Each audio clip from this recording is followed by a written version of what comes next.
এই তোমরা কে কোথায় আছো? তাড়াতাড়ি বাসায় আসো, আমার টাকা চুরি হয়ে গেছে। আমার এদিকে টাকা রেখে আমি একটু বাইরে গেছিলাম, এসে দেখি টাকাগুলো নাই, কে যেন নিয়ে গেছে। তোমরা কেউ কি চোরটাকে ধরে দিতে পারবা? হ্যাঁ আমি পারবো, তোমরা সবাইকে ডাক দাও, আমি ধরিয়ে দিচ্ছি। কে কে আইছিল সকাল থেকে বাসায় তাদের লিস্ট গুলো আমার কাছে দাও, আমি অবশ্যই প্রমাণ সহকারে ধরে নিব।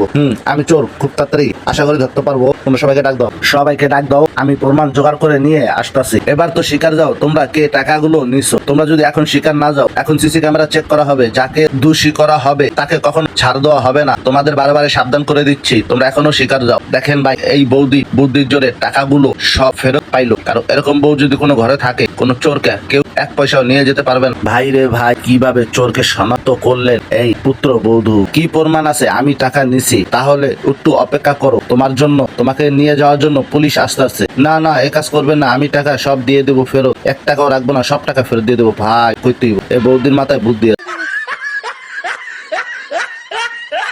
এখন তুই ভাত রান্ধো নাই কেন? আমি কি খেয়ে কাজে যাবো? আর দেখুন শাশুড়ি মায় বসে বসে কান্না করছে, প্রতিবেশীকে ডাক দিয়ে কিভাবে আনছে। হায় হায়, দুর্কালা শুরু হয়ে গেছে, ছেলে এবং ছেলের বউ। আর শাশুড়ি ভয়তে দেখুন কি কাণ্ডই না ঘটালো। মূলত এগুলো ছিল সবই তাদের নাটক। খাওয়া দাওয়ার পর শাশুড়ির জন্য ভাত রাখেনি ছেলে এবং ছেলের বউ, প্রতিবেশীর কাছ থেকে ভাত ধার চেয়ে এনে খাওয়ালে শাশুড়িকে, তাও ঝড়গার মাধ্যমে।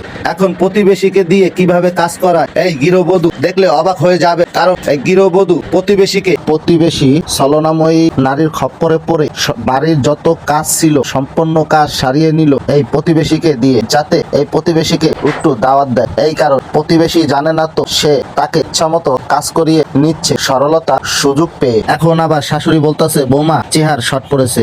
সরল সোজা প্রতিবেশী সরল মনে বললেন, চেহার আমার কাছ থেকে নেন, আরো কোনো কাজ করতে হবে কিনা? আমাকে কিন্তু অনুষ্ঠানে দাওয়াতে হবে। কতটা সরল হলে এই কথাটা বলে? সরল সোজা মানুষের সাথে এই কাজটা করা কি তাদের উচিত হলো? আপনারা এই কমেন্টে জানিয়ে যাবেন। ধন্যবাদ।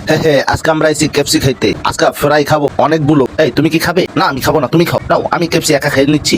দাঁড়াও তোমাকে বুঝাচ্ছি, বাসায় গিয়ে লই। এই তুমি কি বুঝাবা বলো? এই তুমি আসতে হও, তোমার খাওয়ান কেউ নিয়ে যাবে না। তোমার পেটে কি এত জায়গা আছে? তুমি কি মানুষ না রাক্ষস সেটা বলো। এই তুমি আমাকে কি বললা? দাঁড়াও তোমার খবর। ভাইয়ের বউ ভাবি তার বাপ মাকে নাস্তা দিতে গেছে, তখনই নন্দে ল্যাং মেরে নাস্তাগুলো ফেলে দিতে লইছে। এখানে আবার শাশুড়ি ষড়যন্ত্র করতে আছে, তার মেয়েকে নিয়ে পুতের বউকে যেভাবেই হোক তার বাবা মার সামনে অপমান করতেই হবে। দেখুন খাবারের ভিতরে লবণ মিশিয়ে রাখলো যাতে খাবারটা নষ্ট হয়ে যায়। পুতের বউ শেয়ান মাল, যাতে খাবারটা নষ্ট না হয়, এই কারণে তার বাবা মার জন্য আলাদা করে খাবার উঠিয়ে রেখেছে। কি বুদ্ধি ছেলের বউ! ছেলের বউকে ফাঁসানোর জন্য ভাতের ভিতরে চুল ফেলে দিল নন্দে, তাকে সাপোর্ট করলো তার শাশুড়ি। তারপরে ছেলে এসে বলল ওর তো মাথার চুল পরেই। তারপরে মায়ের উত্তর দিল, বৌদি ঘর দুয়া তাড়াতাড়ি গোছাও, তারা তো এসে পড়েছে। কে? তোমার বড় ননদ, 15 বছর পর বিদেশ থেকে ফিরছে আমার বড় মেয়ে ঈশা মল্লিক। ঈশার হবু শ্বশুর বাড়ি থেকে লোকজন আসছে, ওকে ওইসব পড়তে মানা করবে, এই কাপড়গুলো পরতে বলবে। ঈশা মামনি তুমি কি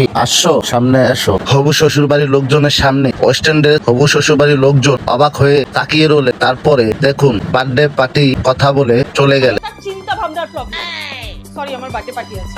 হবু শ্বশুর বাড়ির লোকজনকে অপমান করে রেখে চলে এসেছেন এই মডেল নায়িকা। তারপরে যা হলো বাদ বাকিটা ইতিহাস। তার বড় ভাবি নন্দে এবং তার শাশুড়ি, তার ভাই প্যান্ট হাফ এবং পুরানো কাপড় চোপড় পরে তার বার্থডে পার্টি অনুষ্ঠানে চলে এসেছেন। আপনারাই বলেন কাজটা কি ভালো হয়েছে না খারাপ? সর্বশেষে একটা কথা বলি, একটি ভিডিও বানাতে আমাদের অনেক কষ্ট হয়, তাই আপনারা একটু সাপোর্ট করে যাবেন বা একটি লাইক দিয়ে যাবেন। ধন্যবাদ সবাই। সংস্কৃতি অনুযায়ী ডেট আছে।